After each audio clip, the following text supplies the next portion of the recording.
Hey guys, Sharla here, and today we're doing another deck profile.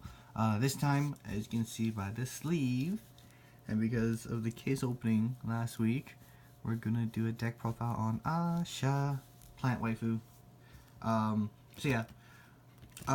Really good support for Ahsha in the Zoo Booster. The new Ahsha is great, the new Grade 2 is great, the new Crit Trigger is great. So yeah, we're gonna get started. Starting Vanguard is Elmy.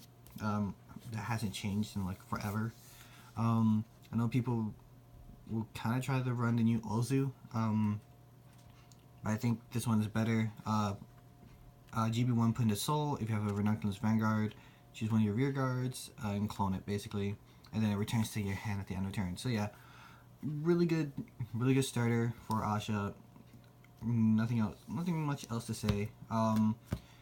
I guess like your starter depends on the kind of deck you play. I know some people run the Grade 3 Searcher, just to try to get your Ahsha, which I find in some situations when I play it, I could have used it, but I'm just gonna play it out. But yeah, Elmy as your starter. You can run the Grade 3 Searcher if you want as a different option, but just help start your combo plays and stuff like that. Next, Grade 3s. Obviously, we run the new Ahsha, a Ranunculus of Phantasmic Blue Ahsha. Look at her, very pretty, very pretty. So yeah, two skills.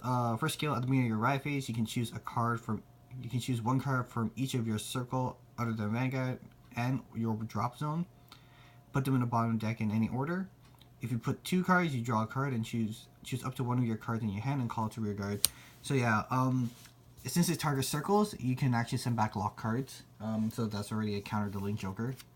Link Joker is getting a shaft now because of all these like resist and choosing circles instead of unit abilities. So yeah, instantly just that really good card. The fact that you can send back lock cards into your deck is really good. You also recycling. And because it just says cards, you can also recycle triggers from your drop zone, which is really good as well. Next skill is her on stride skill, count +1. When a G unit strides on top of her, you can search your deck for up to one normal unit with a Bloom ability, call to rear guard, shuffle your deck, and then if the number of units with the same name as that is 2 or more, you can counter charge, soul charge. Again, instantly really good because the fact is because the on-strike skill is no longer restricted to having a rear guard on your field already to clone. You just call whatever you want for your deck. Albeit it is restricted to Bloom units, so, but a lot of your key cards are going to be have the Bloom keyword anyway, so it doesn't really matter.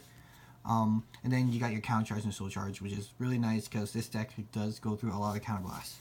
But yeah, overall, run 4. It's a must. It's an Ahsha deck. You should run 4.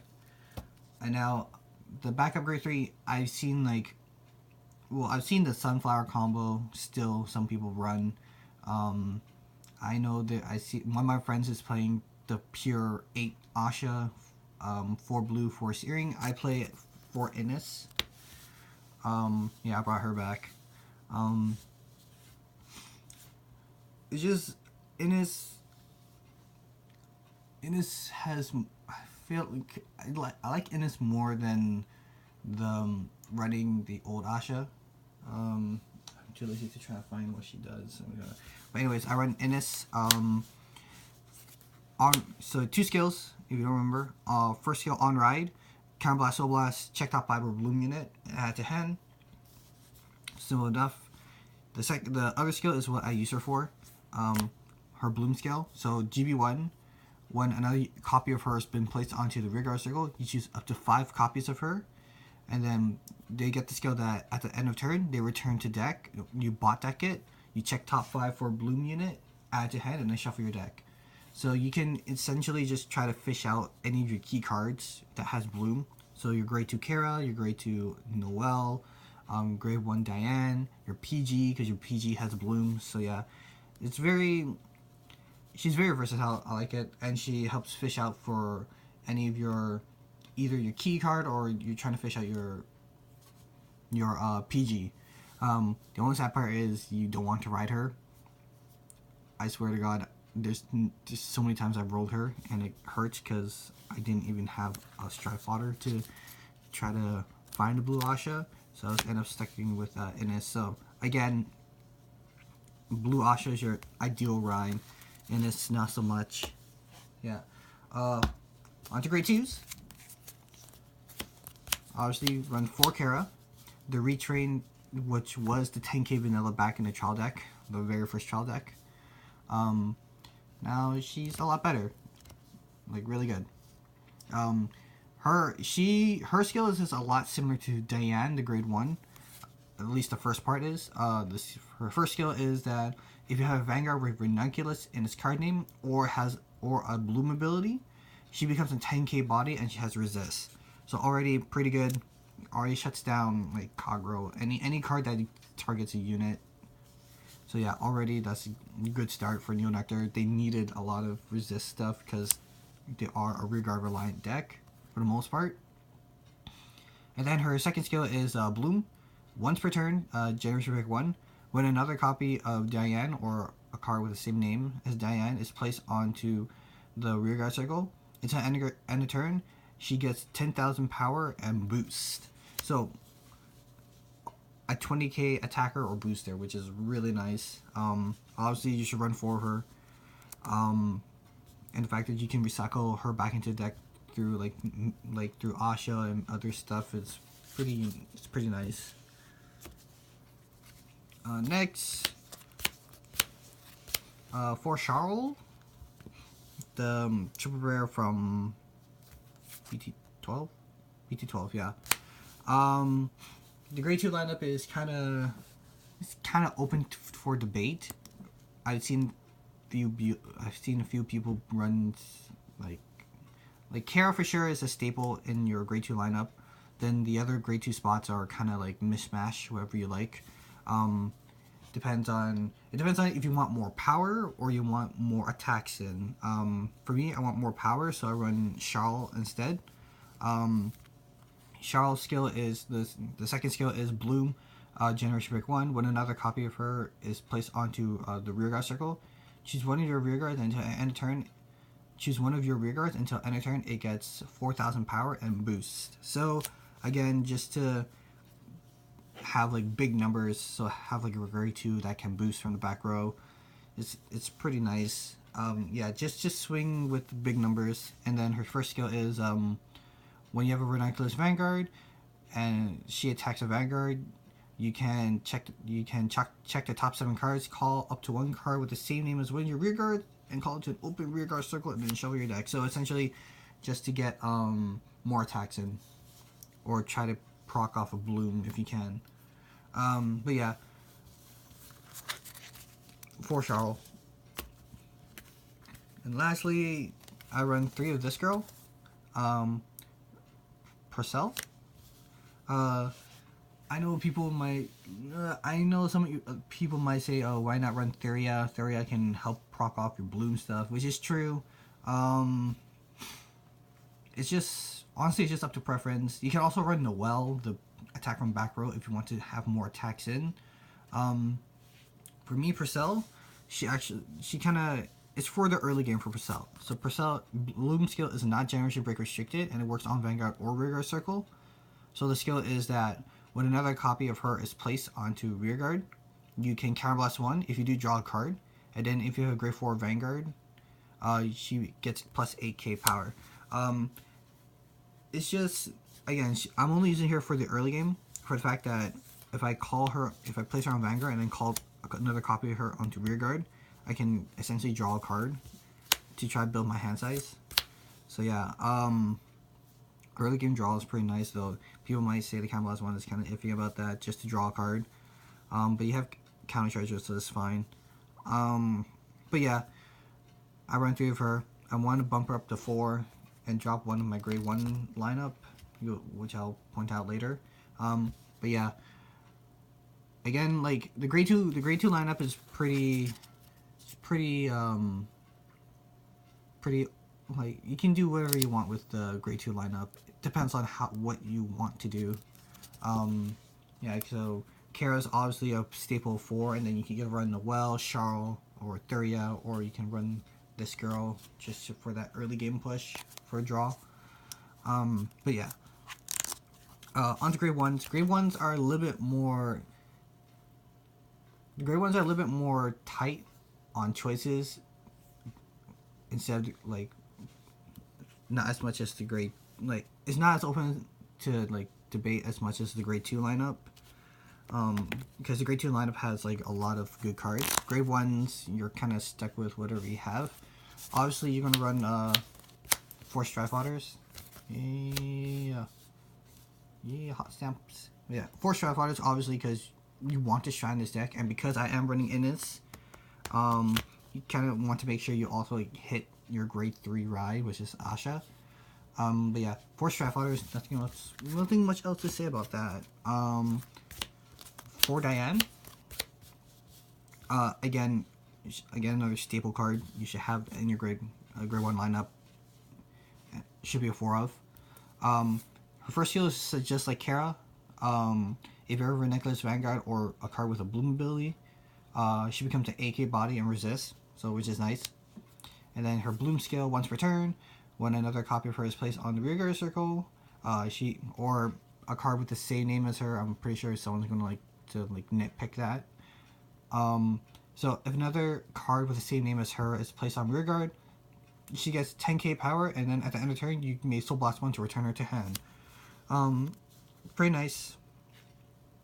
To basically recycling her back into hand, so you can either have another 5k guard, or you can just place her back down to proc another Bloom ability, which is pretty nice. And then like 8k booster, and then on Bloom 18k booster, which is really nice.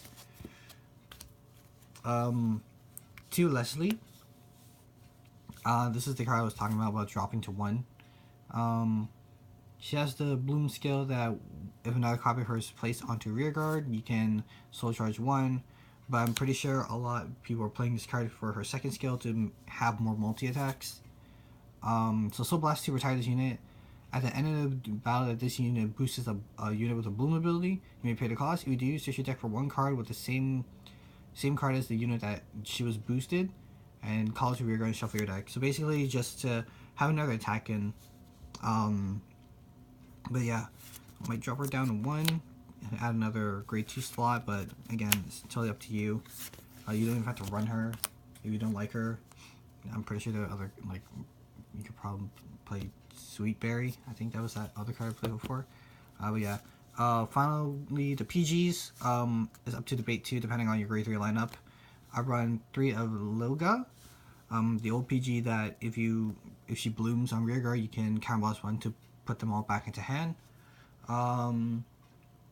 Yeah, the only reason why I'm running her and not the new one is because, again, it's the grade 3 lineup. I am running Ennis. The fact that the new PG only works if you have a Ranunculus Vanguard or unit. Because I run Lilga, because I run Ennis, that PG won't work if I want to use it and I have Ennis as my Vanguard. So I literally have to either drop a G-Guard or a lot of cards in hand instead of PGing it, which is going to hurt a lot. So that's why I run Lilga. If you're actually running a full grade 8, grade 3, if you're actually running a full Ahsha grade 3 line, then you can run the new one because the new PG's skill is really good.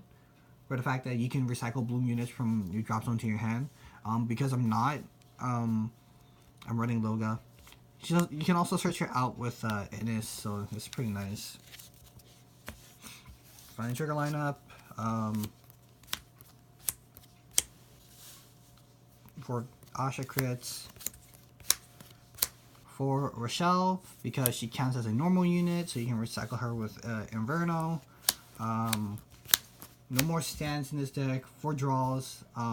You have Valkyrie that can kind of superior call and stuff like that, but 4 draws because you want to draw into your combo pieces, and then for heal, the new one, because you need countercharging in this deck. Countercharge is pretty nice. So yeah, on to G Zone. First off, 3 Valkyrie. 3 Valhumina. Great GR for Neo Nectar. 3 of, if you can manage to find 3 or pay enough for 3. Skill is Counter 1. Choose any card from G zone, turn it face up. When she attacks, you may pay the cost. If you do, search your deck for up to 2 grade 2s or less with the units with the bloom ability and the same card name, and call them to separate rear guards in the front and back row and shuffle your deck. So it can't be in the same. It can't be boop boop. Has to be boop boop or boop boop or boop boop or boop boop or boop boop. You know what I mean? One in the front, one in the back. You essentially would probably do this with your Kera to proc Bloom, give them a boost in the back row, and then or Diane because Bloom become 18k. So yeah, really nice because on call superior attack. Superior calling on attack, which is nice.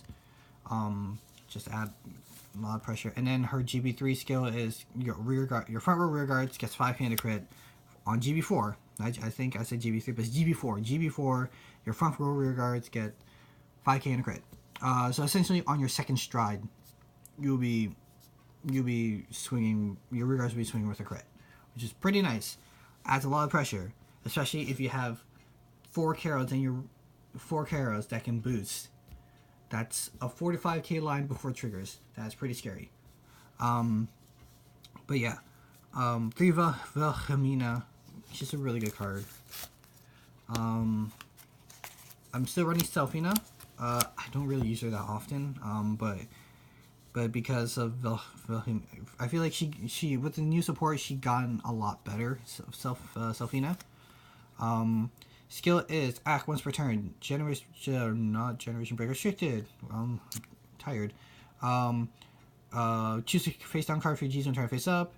You choose the same number of rear guards as the same number of your cards in your G zone, and until end of turn to get plus 2k power. Then search your deck for the same number of Selfinas in your G zone. Call them to separate rear guards. Shuffle your deck. If you call 2 more, she gets a crit. Pressure, nice. Procking your bloom is nice too. Giving units 2k is nice too. Yeah, with the new support she got so much better. Because you can call Kera, like Kera, massive power bump, and boost. Sharl, power buff, bloom boost. Yeah. So what you essentially would do, like you ride Valhumina. Well, what I usually do is I stride Valhumina first, and then I flip a Selfina. And then just to get things rolling. But yeah, I run 3, so Selfina. 1 Infernal, because recycling stuff into your deck is really nice. Nothing much else to say. And getting cards is nice too. 1 GB8. It comes in handy. 10k for each call up to 3. This unit and the units you call gets 10k for each called unit, so at least 30k. It's nice. Yeah. Primavera. If you want to kill your opponent, nice. I just usually use her as a fodder for Valhumina. Sea Breeze, because you're a stride deck, and if you manage to not to use Sea Breeze, foot fodder for Valhumina. Zoa. I actually won a game in this deck with Zoa. Z-Dragon, Counterblast 2 on place, draw a card, call 1, it gets 99999 power. Well, its power becomes 99999, and then if it deals damage, you win. Yeah, that's great. G Guardians 2 Antero. Really good G Guard if you are in control deck and you lose a lot of units, or you have your full board. Soul Blast 1 for 5k power, and then if you have 1 or less or 4 or more rear guards, becomes gets an extra 15k. So that's a 35k shield. It's really nice. 2 up because it's really nice. 1 Rain Breath Dragons. He's still a really good G guard for the fact that you can just call something, it gets resist. Is nice. One Verna. You have all your Keras on the field. That's nice. You can also another reason you can run Thuria, because you can get an additional 5k for that. And then lastly, the Fire Suppression one, just to kind of flip, just to accelerate your G zone a bit more. So yeah, overall, Ahsha is a pretty fun deck. It's a really good deck now, for the fact that this card is a thing. But yeah, if you like what you see, like, comment, subscribe. If you want to say run this card, you can say that in the comments below. I'll take that into consideration because I feel like this deck will change the more I play it. But yeah, that's it, guys. Thank you, Ahsha, and I'll see you guys in the next video. Bye.